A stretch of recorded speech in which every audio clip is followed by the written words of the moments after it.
काही पुरुषांनी महाभागांनी महिलांच्या नावावरती फॉर्म भरून पैसे घेतले, त्यातल्या काही जणांना अटक सुद्धा झाली आहे। हे तुम्ही मागच्या वेळेला त्या ठिकाणी पाहिलं असेलच। वेळ कमी मिळाला, 5 महिन्यामध्ये अशा पद्धतीने डुप्लिकेट फॉर्म भरलेले, पुरुषांनी महिलांच्या नावावर फॉर्म भरलेले या काही गोष्टी समोर येत आहेत। आणि म्हणून मला हे तुम्हाला सांगायचं आहे की संजय राऊतांना ही राज्यातली लाडकी बहीण योजना बंद करायची आहे, पण आम्ही ती अजिबात होऊ देणार नाही। हे सुद्धा तुमच्या माध्यमातून राज्यातल्या माझ्या सगळ्या लाडक्या बहिणींना मला हे सांगायचं आहे। संजय राऊत जे बोलतायत त्याकडे लक्ष देऊ नका, त्यांच्या डोक्यावर पूर्णपणे परिणाम झालाय।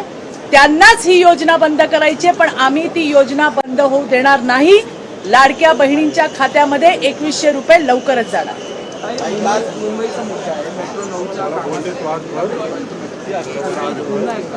मुंबई महानगर डिव्हिजनमधल्या 1400 झाडांची कत्तल आता होणार।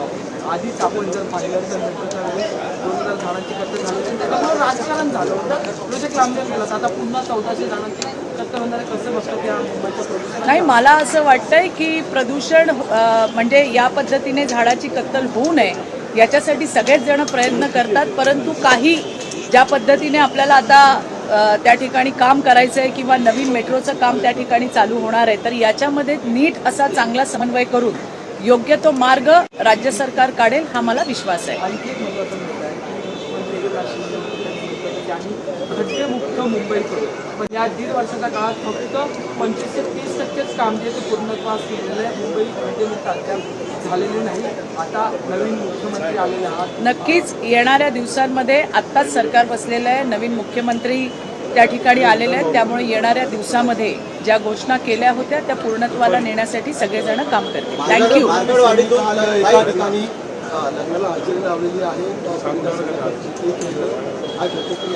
नाही, खूप आनंदाची गोष्ट आहे की जेव्हा ही घटना झाली, कोपर्डीची निर्भया आपल्याला सगळ्यांना माहिती आहे, संपूर्ण महाराष्ट्र रस्त्यावरती आला होता। खरं तर त्या घटनेनंतरच मराठा आरक्षणाची मागणी सुद्धा जोर धरू लागली होती आणि त्यावेळेला पीडितेच्या कुटुंबियांनी तिच्या बहिणीच्या लग्नाविषयी चिंता व्यक्त केली, भविष्याविषयी चिंता व्यक्त केली आणि त्यावेळेला देवेंजींनी शब्द दिला होता की तुम्ही काळजी करू नका, मी तुमच्या सोबत आहे। मला आनंद आहे की आमचे नेते, राज्याचे लाडके मुख्यमंत्री आमचे देवाभाऊ यांनी दिलेला शब्द पाळला।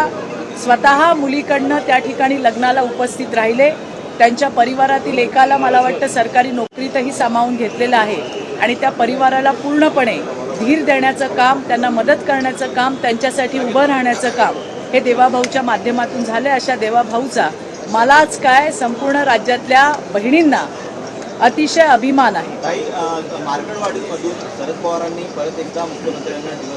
मला वाटतं मार्कडवाडीची याच्या आधीची सुद्धा मतदानाची टक्केवारी आमचे आदरणीय प्रदेशाध्यक्ष बावनकुळे साहेब यांनी त्या ठिकाणी मांडली। कशा कशा पद्धतीने मागच्या वेळेलाही त्या ठिकाणी मतदान झालं होतं की आजच की आज सकाळीच एक व्हिडिओ बघितला, त्यामध्ये ग्रामस्थ सांगतायत की जेवढे इथे आधार कार्ड चेक करा, हे बाहेरून आणून माणसं बसवलेली होती। मला वाटतं की लोकांनी महायुतीला दिलेला कौल, लोकांनी महायुतीला दिलेलं भरभरून यश हे अजूनही महाविकास आघाडीच्या नेत्यांना पचनी पडलेलं नाही। त्या धक्क्यातून, त्या शॉकमधून ते बाहेर आलेले नाहीत।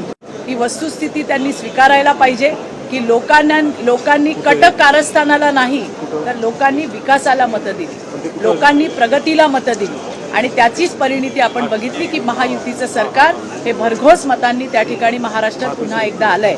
परंतु महाविकास आघाडीच्या नेत्यांना ते अजूनही पचनी पडत नाहीये।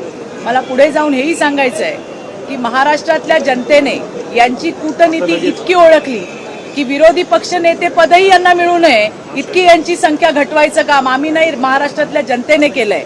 यावरून तरी त्यांनी कट कारस्थानं कुंभांड रचण्यामध्ये जी वर्ष वाया घालवली तीच 2.5 वर्ष आम्ही प्रगतीसाठी आणि राज्यातल्या प्रत्येक घटकापर्यंत पोहोचण्यासाठी, त्यांच्या आयुष्यामध्ये आनंद देण्यासाठी घालवली आणि त्याची परिणिती अशी झाली की भरघोस मतांनी महायुतीला आज यश मिळतंय। आम्हाला आमच्या जबाबदारींची पूर्ण जाणीव आहे, त्यामुळे येणाऱ्या दिवसामध्ये महाराष्ट्राच्या प्रगतीसाठी, महाराष्ट्राला पुढे नेण्यासाठी महायुतीचं सरकार काम करेल. थँक्यू.